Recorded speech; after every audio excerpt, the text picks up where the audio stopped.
Hello again, yes, it's me, Ghost Critic, with another mini-pode, and this time, you may remember last weekend I was pretty poorly, pretty sad and miserable, so I was bought a present to cheer me up, and what a present it was. Yes, it's Franken-Castle. It's the Punisher and the Franken-Castle story arc, and it's, hope you can hear that, nice hardback deluxe edition. What do we get with this? Oh, what don't we get? Basically, this title collects Dark Reign the List, which was the Punisher special one-shot. We've got the Punisher, issues 11 to 16. Franken-Castle, which it eventually turned into, which was issues 17 to 21. And 2 issues of Dark Wolverine, issues 88 to 89.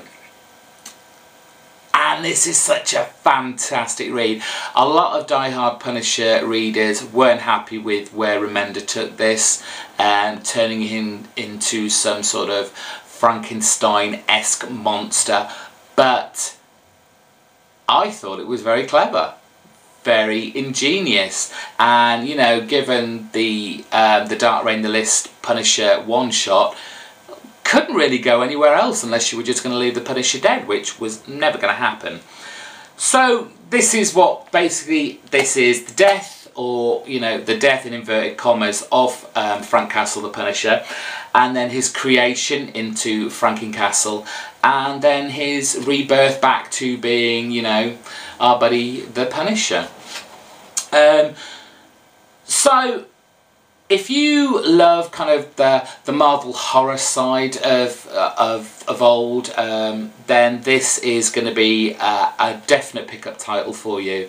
They parade out all their most famous Marvel monsters, so you get Morbius the Living Vampire, you get Amphibian, you get Man-Thing, you get Werewolf by Night, and an absolute array of, you know, the weird and wonderful monsterific imagination that Remender can think of, and he thinks of a lot.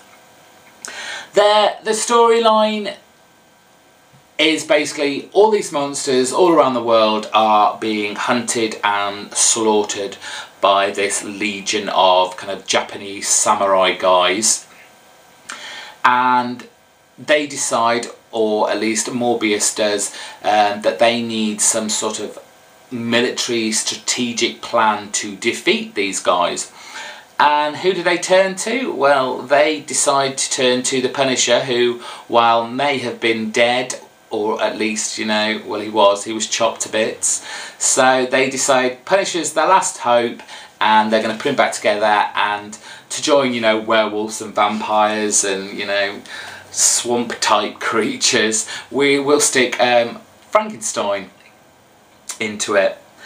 Also, you know, along the way, we are reintroduced to Daken, which was Wolverine's son, the Dark Wolverine, and we also get a guest shot by Wolverine in here.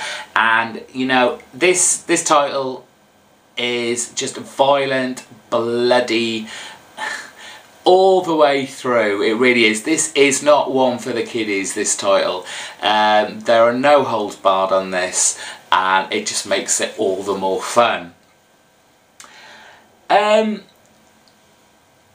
It's interesting because it, throughout, even though, you know, you get all this violence, all this fun, you know, blood and guts and gore, there is the kind of overriding message throughout this book about monsters.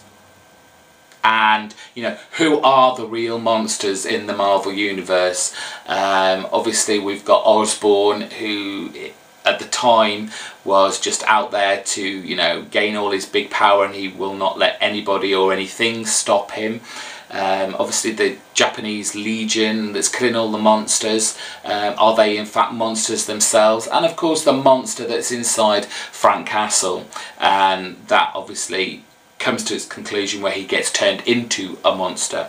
And an overlying thread running right through it, you know, is there any humanity within Franken-Castle left in order to actually save himself from himself? And Remender just works so well on this title. it's just, read it. Read it if you haven't already. There's a variety of artistic styles in here. The first part, which is the list, the one-shot Punisher, that's done by John Romita Jr. You know, he seems to be a big fan favourite. I'm not overly keen on his artwork, but it's dynamic, it's interesting, and certainly, again, very bloody.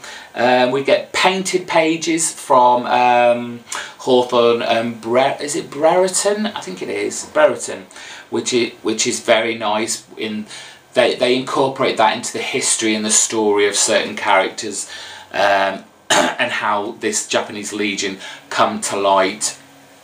And of course, the rest of it throughout is Tony Moore's work, which is so detailed, so imaginative, so it's got this kind of epic feel to it. You feel like you're watching like a summer monster blockbuster while you're reading this. So yeah, anyway, action-packed, thought-provoking, ultimately satisfying, and all I can say is, welcome back, Frank. Pick it up if you haven't already read it. If you have read it, go back and read it again. It's that good. So that is it for this week. You've had 3 lovely videos from me. There is an extra special one coming up next week. It's a big time of the year for me, and in my YouTube life. Let's see if you can figure it out before it comes out. Anyway, take care, guys.